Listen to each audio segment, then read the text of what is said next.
Hi, this is Mr. Carvajal, and glad you're here. If you're watching this, you were probably absent the day we took these notes and did this assignment. So I'm glad you're making the effort to get the work done anyway, because I know you are strong, confident, and successful.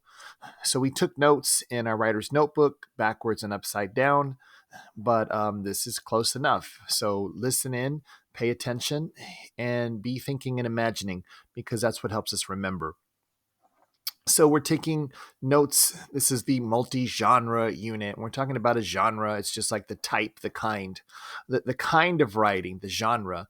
And for these notes, we're talking about fiction, like we just finished reading Brothers in Arms, and poetry, and the characteristics, the things you see more often than not when you're reading fiction or poetry. So we're going to start with fiction. We spent a lot of time reading Brothers in Arms, and a lot of people really enjoyed it, and let's talk about some of the stuff that we saw in there. Of course, in fiction, there has to be a plot. Plot is what happens. Plot is only what happens. So, what the character thinks or feels is important, but it's not the plot.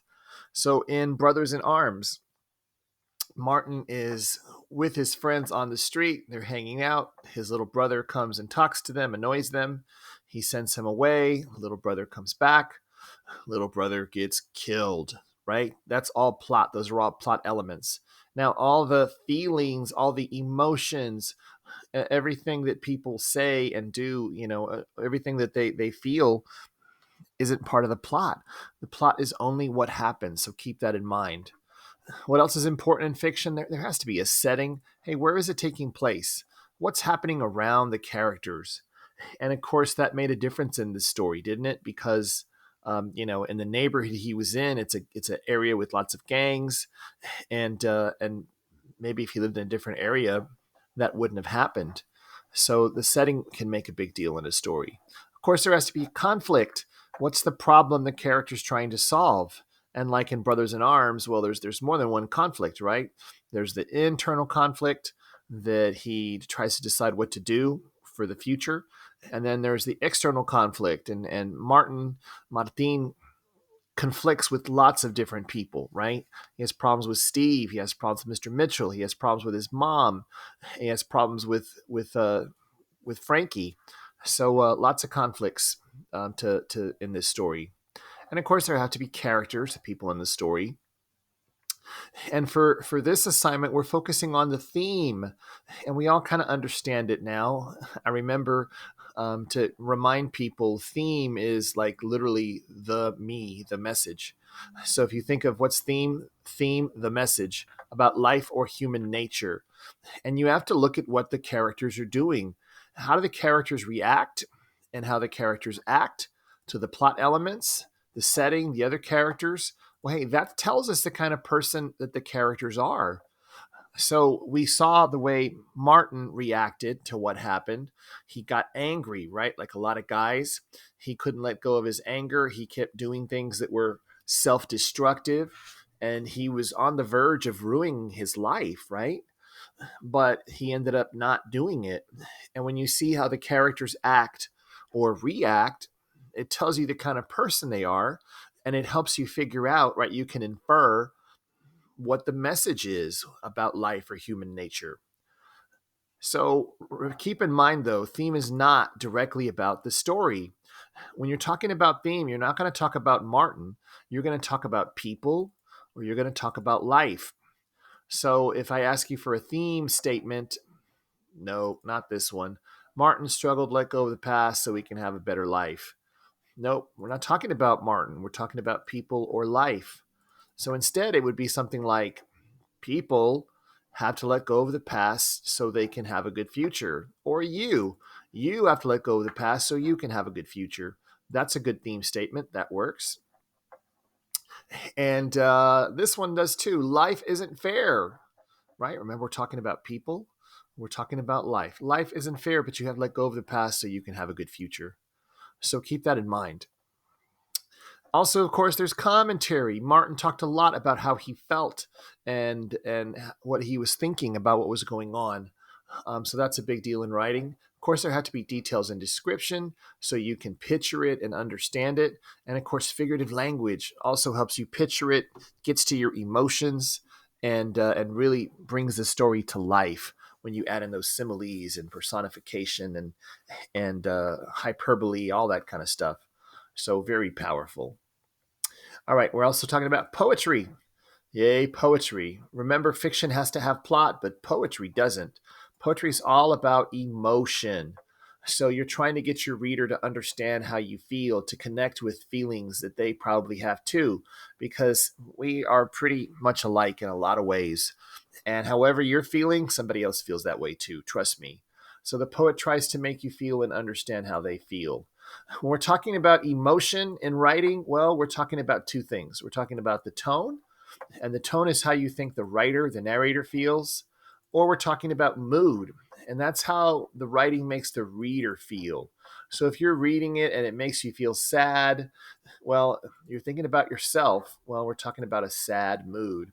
But if we're talking about the tone and you think, oh, the narrator sounds angry or the narrator sounds sad, the writer sounds sad, then we're talking about tone. So just remember, tone is about the writer or the narrator. Mood is about the reader, how the reader feels. Once again, it does not need a plot like fiction or drama. It can just be telling us about how you feel and making the reader feel that way too. A big part of how they do that is diction. Diction, like dictionary, talking about words, word choice. So you want to pick the word that has the right connotations and that sound the way you want it to sound. So are you going to use the word, and I did this in class, so let me add it in now, angry? Or are you going to use livid or furious? Or maybe you're writing for teenagers, right? You want to change the connotation. You're going to put pissed off. And it depends on the kind of poem you're writing, right? These have different connotations. And if you're writing for teenagers, you'd probably use this one, wouldn't you? Because you want it to be something that teenagers would connect with. The way Martin talked was very much, he talked like a teenager, and the diction that they chose in his language really showed. How many times did he say, I ain't gonna lie to you? Well, teenagers talk that way, especially teenagers that are used to, acting tough. So remember, connotations is the meaning and emotions attached to words or words. So you want to pick the words that have the right connotations, that sound the way you want them to sound. And we talked about this before in class. What connotations are you trying to get across? Sad, like a 5-year-old boy who dropped his ice cream cone. Ay, pobrecito, that's sad. Or sad, like a mother whose child is dying of cancer. Ouch, right? They're both sad, but this is a whole other level, isn't it? If you're telling a story about riding a roller coaster at Fiesta, Texas, you would probably use this kind of sad, not this kind of sad, right? But if you're telling a very serious story about how difficult things are, you may want to use something with really strong connotations like that, right?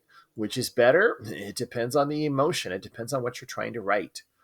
So keep that in mind. And that's true, of course, in any kind of writing you do. You want to focus on how you're trying to make your reader feel and pick the one with the right connotation. Poetry also has lots of commentary because it's all about feeling. So they're telling you about how the writer feels or what the writer thinks.